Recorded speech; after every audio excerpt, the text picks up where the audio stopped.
Hello everyone, this is PKL Entertainment and we are back again. And now we're going to talk boxing now, and on the subject of Kell Brook. Anyone doesn't know who Kell Brook is, a sort of British, long-established welterweight boxer who recently had a fight with Zefara. Struggled to a 12 points win. And we're just going to talk briefly on that fight and then discuss what Kell Brook's career is overall. Like, where is he going? How long has he got left in the game? Can he still be a relevant force in the sport? So just quickly on the Zefara fight, So just quickly on that, it was a fight where, it's what you would expect for someone who's been out the ring for 12 to 14 months, and we all know that Kell Brook does have problems sort of being disciplined and staying to the weight.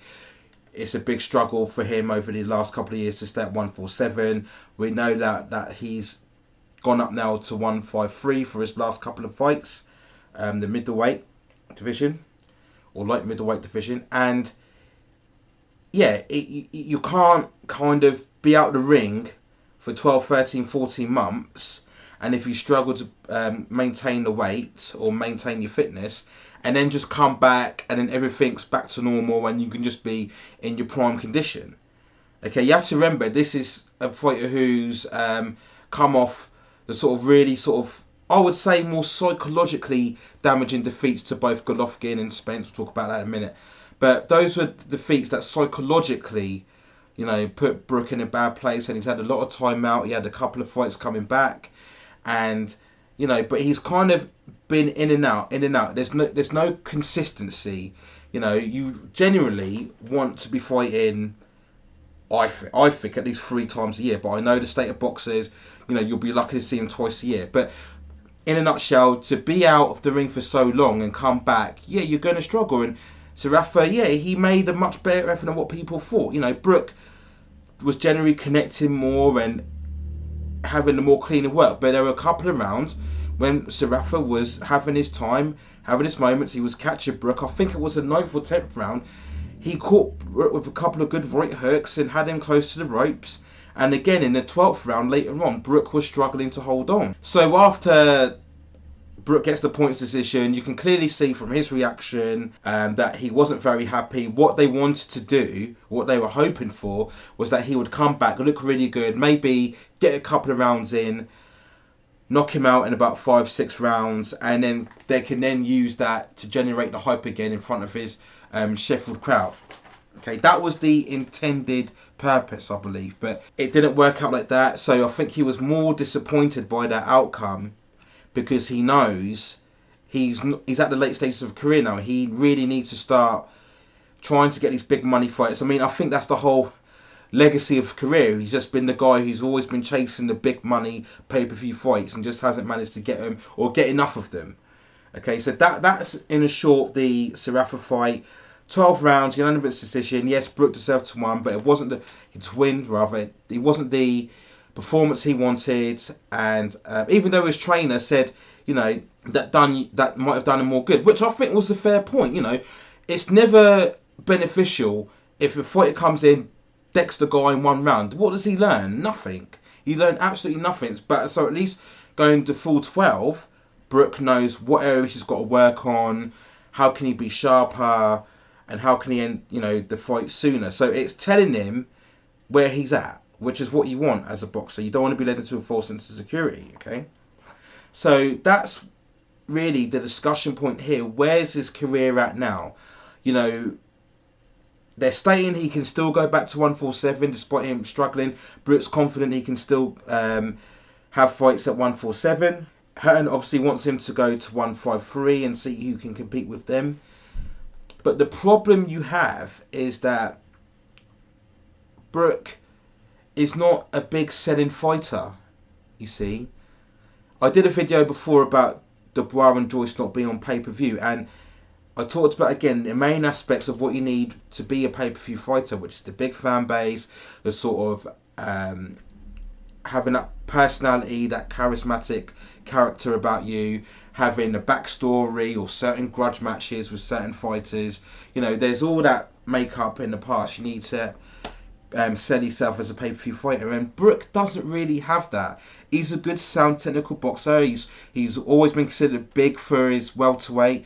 You know, he looks in great condition. You know, he's got the sound fundamentals of a boxer, but he's not.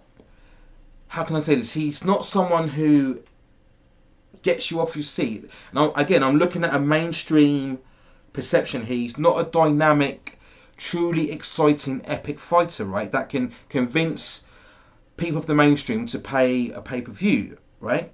So to get into some context, we need to go back a bit. So obviously, Kell Brook in his early days, he was with Frank Warren, left Frank Warren, went with Eddie Hearn, steadily built up his record. Then he got a title shot with Sean Porter, and he went to America, right? And he won the IBF title.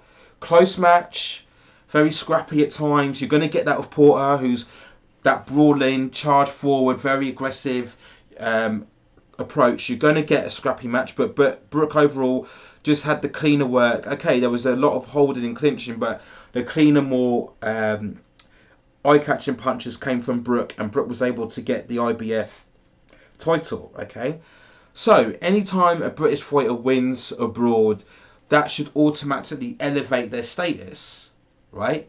We've thought recently with Tyson Fury, and you know we've had it in the past. You know, Lennox Lewis, etc., etc. When they go abroad or when they win a top world title, they normally get the backing of the British public, and then that should use that title win to elevate their status to hopefully become more successful, more commercially prolific. Okay. Now, for years and years, as we always know, the ongoing narrative is Kell Brook and Amir Khan. Brook Khan this, Brook Khan that, Brook Khan that. I mean, just goes on and on and on. It doesn't stop. It's been dogging Brook well into his career for, you know, basically as soon as he left Frank Warren, because Khan, as we all know, was the really exciting prospect of a British welterweight who people thought could go on to America and be hugely successful, you know, following his participation in the Olympics. This is going way back now, but essentially people were talking about Brook Khan. You had two fighters sort of in their prime, on the rise. The argument always was, from Khan's perspective, that he had already established himself fighting in America. He was a touch of golden boy. He was looking at trying to fight Pacquiao and Mayweather, and Brook just wasn't on the same level, okay? Hadn't fought anybody on Khan's level. So Brook beats Porter abroad, wins the IBF title. Everybody would think, well, that's the time now to get these two fighting together. Again, Khan was persistent with Pacquiao and Mayweather, trying to get those fights. So Brook couldn't get that big money pay-per-view, okay? So what you need to do when you have that big domestic title win abroad, what you then have to do, as I mentioned, is elevate your fighter, right? So what they should have done, in my eyes, was if you can't get the big fights in the UK, you cannot pay the fighters enough from America to come over to the UK and have those big pay-per-views, because that was what their plan was, okay? They wanted Brook to have the big pay-per-views in the UK against opponents they knew he would have the more odds, or the better odds of beating against, right? Like they did with Joshua when they were building Joshua. That's the method they wanted with Brook. But the problem Brook had was that a lot of the welterweights in his division were all based in America. You had, at the time, Timothy Bradley, you had Keith Thurman, you had Danny Garcia, you had Jesse Vargas, and of course you had Mayweather Pacquiao, of course, but Brook wasn't looking to get, he wasn't big enough to get those Mayweather or Pacquiao, right? So the problem was, you could only get these fighters to come over if you could guarantee them the pay-per-view money, right? This is why Joshua was able to get Charles Martin over, because at that time Joshua had a pay-per-view momentum behind him that was worth Matchroom's investment to pay Charles Martin. I think it was for 3-4 million to come over and have the IBF challenge against Joshua, right? Because they knew they would get that return back in the pay-per-view sales. But the problem with Brook was you didn't have that investment return.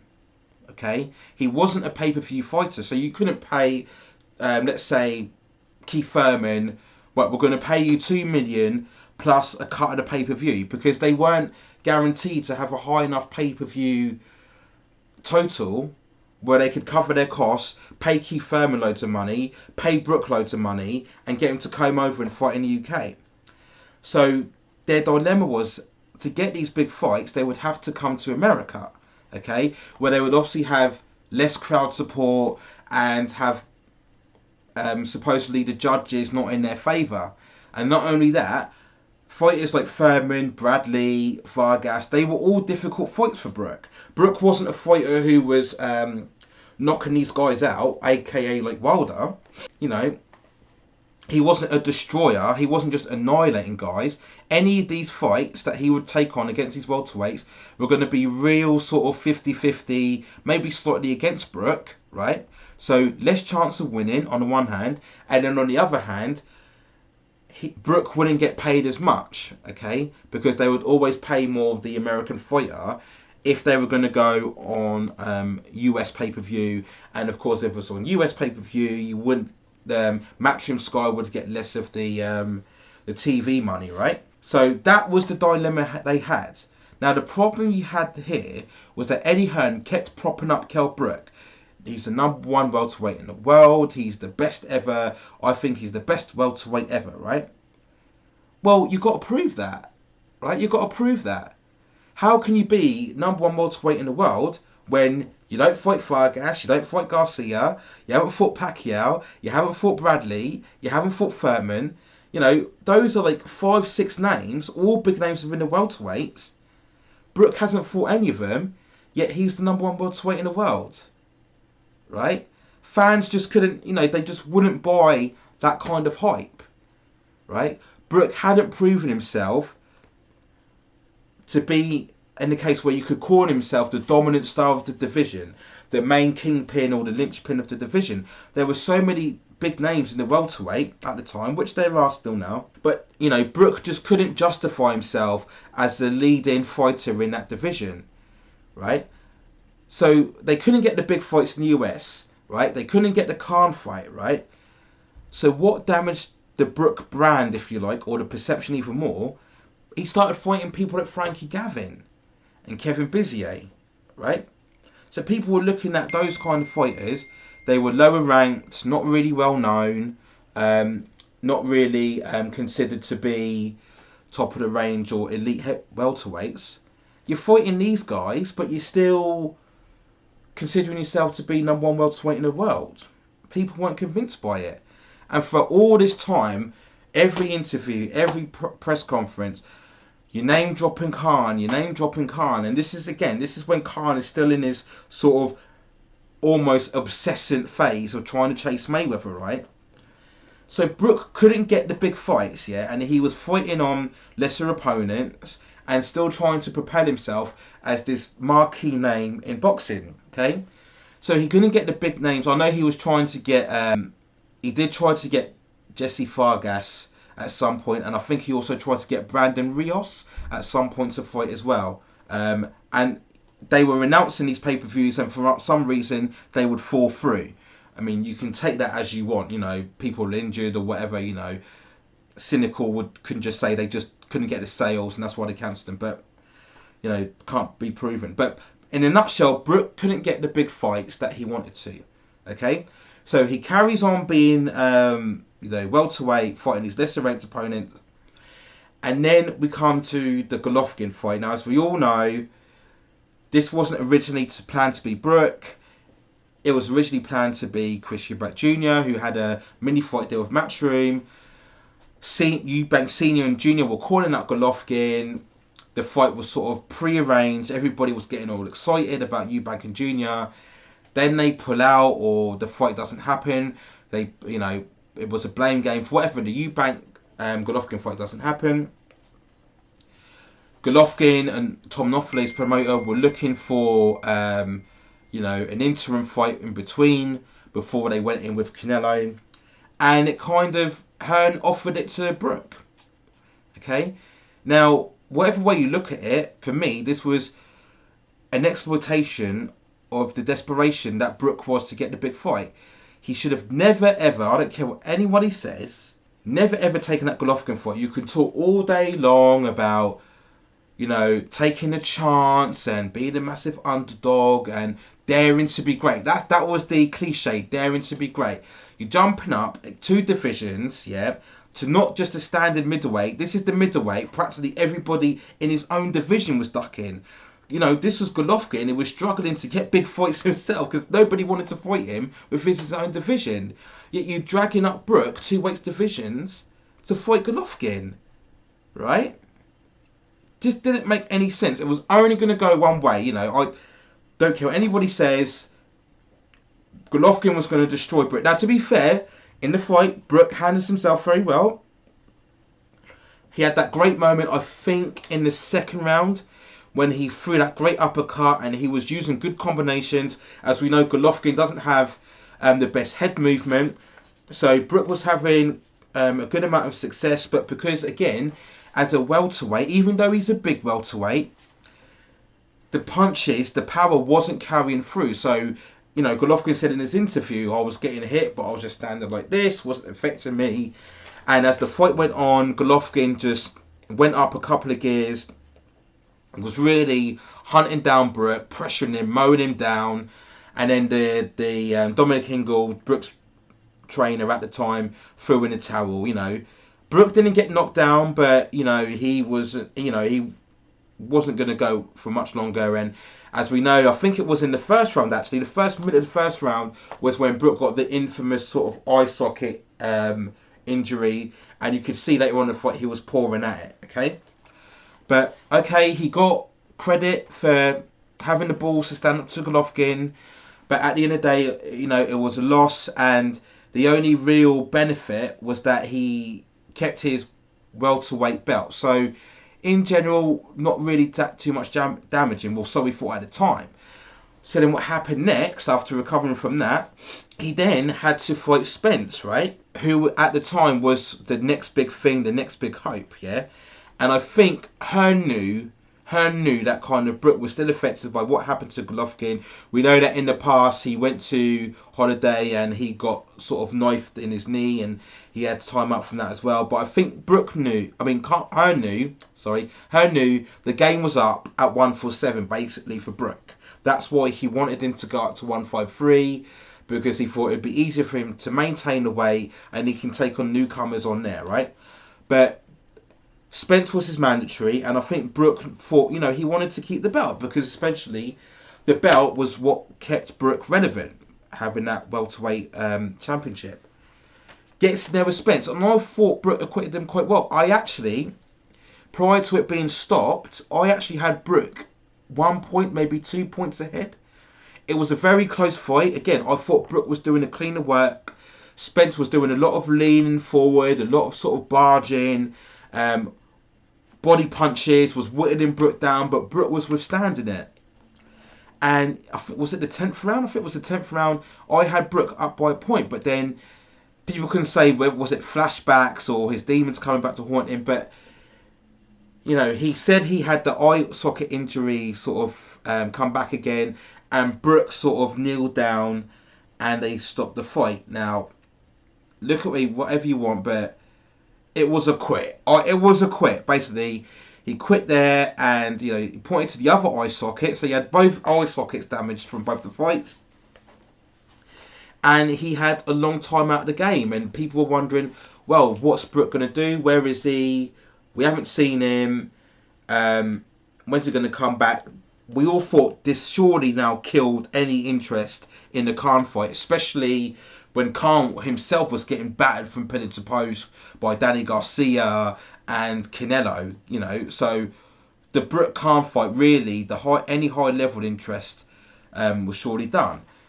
So Brook had a long time out, and then he came back. What was it against? Rabchenko he came back against. I'm just looking on it here quickly. Rabchenko, that was right. Rabchenko he came back against. Had a quick fight against him. And then he fought against Zefara. Sorry, I'm just checking my notes and get the order of things. So yeah, he fought against Zefara.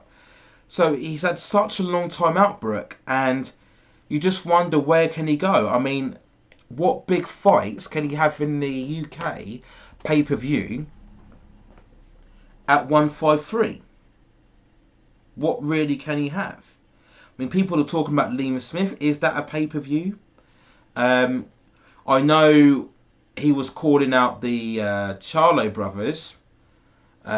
Again, is that going to be really a pay-per-view worthy fight?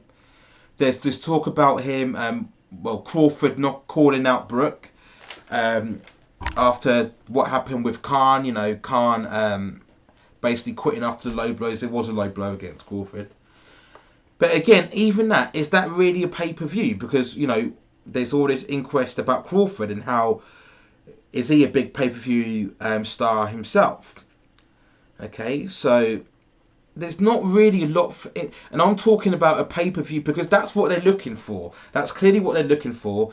Brook is what, 32, 33 now, so they're now looking at the tail end of his career to get those big money payday fights before he can retire. And I just can't see a lot they're out for him. Now, I mean, what annoyed me as well in the Zefara fight, the commentary from Sky, they just kept bringing up Khan again and again and again, and even in the press conferences and the interviews previewing up to the fight, they're name dropping Amir Khan. And now they will always say, well, I can't help it because this is what the press always asks me about. But you push that name as well. They push Khan as well because that's what they're lingering onto. They're lingering onto that hope that they can eventually get the Khan fight, and they can kind of manipulate the public into thinking it's a big deal, it's a big fight. They can draw up the sort of antagonism that there was previously between the two. This is a historic fight between two established British pay-per-view, pay-per-view British fighters, and it's a massive domestic fight. That's how they're going to dress it up. I've got no interest in the fight. I just think it doesn't do anything.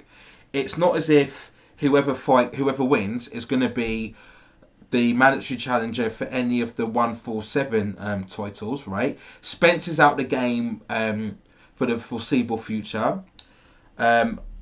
Crawford, but again, he's already beaten Khan already, and I've just explained that Crawford Brook isn't a massive pay-per-view fight. And Pacquiao at this stage, he's not really going to look to fight either of them really, because they don't really carry the pay-per-view recognition, right?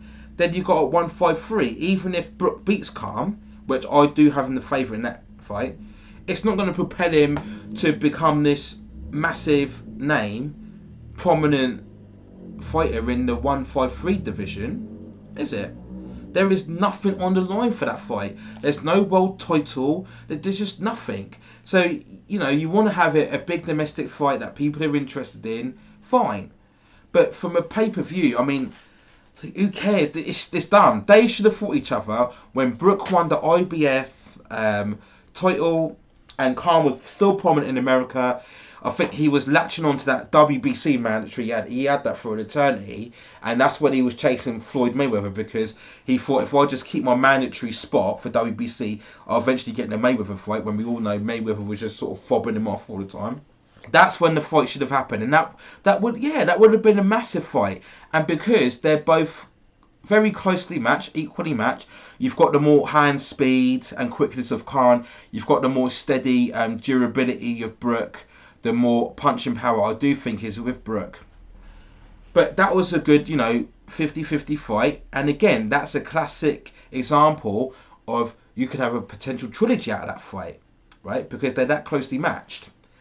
But it just didn't happen. And it's just, I mean, that's been going on for 5-6 years. The ship sailed. The ship has sailed. I don't know why I do know why Sky are drumming out a fight, because again, that's another pay-per-view date that they could add, right? Because as we know now, as we've seen with Dubois and Joyce, every sort of 50-50 fight has to automatically be pay-per-view. And they're just, I stated in that video, boxing is just a pure state of desperation now. Any decent matched up fight between two similar opponents got to be pay-per-view, I've already told people what I thought about that. So It's just I don't know what Brook does. We'll wait and see. Those are my main thoughts on it. I think I've covered just about anything. Yeah, haven't really missed out too much. We just wait and see what Brook does from here. Again, people are trying to put forward the Liam Smith fight. Does that? I mean, a good competitive fight. Does that really interest me enough? Not really. I wouldn't deem that pay per view worthy. But again, I don't think any. I've already told you before. There's only two fights I consider pay per view in the current state of boxing. But we'll see what Brook does. That's my thoughts on it. Let me know what you think in the comments below. Do you think Brook can have, in this late stage of his career, a string of pay per view fights? That's what he's looking for. Are you still interested in the Khan fight? Do you still think that's a massive event for you?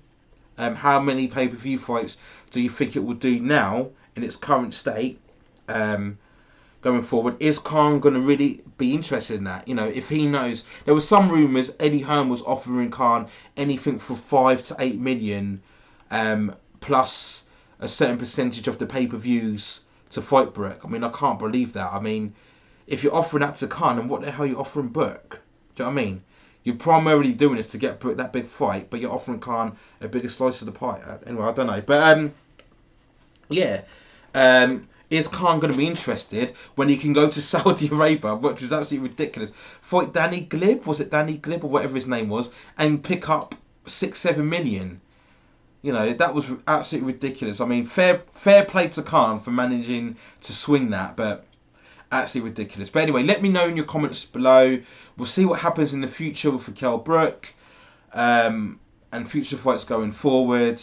And as usual, I will give you more coverage on boxing as we go along. We haven't gotten long now to the Wilder and Fury fight, the first super fight for the year, possibly the biggest fight of the year, really, if you think about other fights. But we'll wait and see. And I have got a preview video of that fight coming up very soon. So, yep, take care of yourselves for now. More boxing news on the way, and I will see you soon.